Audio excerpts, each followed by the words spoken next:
satina no. Salam alaikum. Bawala dai. Salam alaikum. Wa alaikum assalam. An gwadi? Amelia. Kai ne a kofar. Amma yau kina ji azumi. Allah ina ji idan ki ya nuna.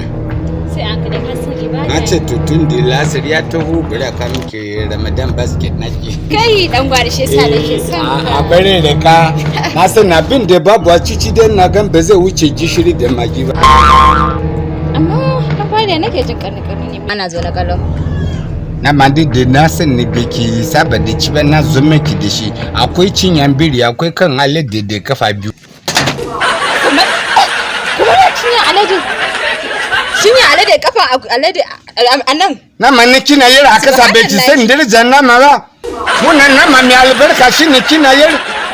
Ni ka sa mana rasa me zan ce ta aka kawo min nama alade an ce ka musulunta me nama alade yake a wajenka. Ba ku da kuna ce rago ba nama nawa?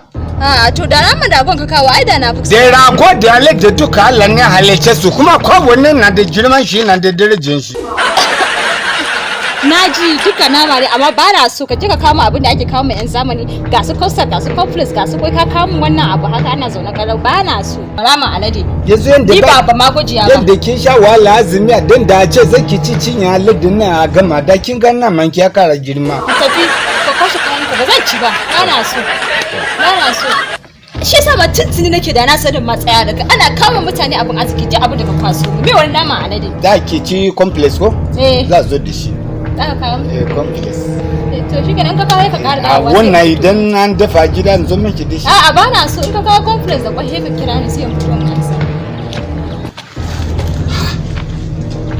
na mafa wannan ya suna son ne su doka addini wanda zafi haka za zo je ka kashe kudi ka sayar nama ta san ni kunna nan na sai da cinyan biri ya kawo miki wawa ba san darjen nama ba kina zaje nama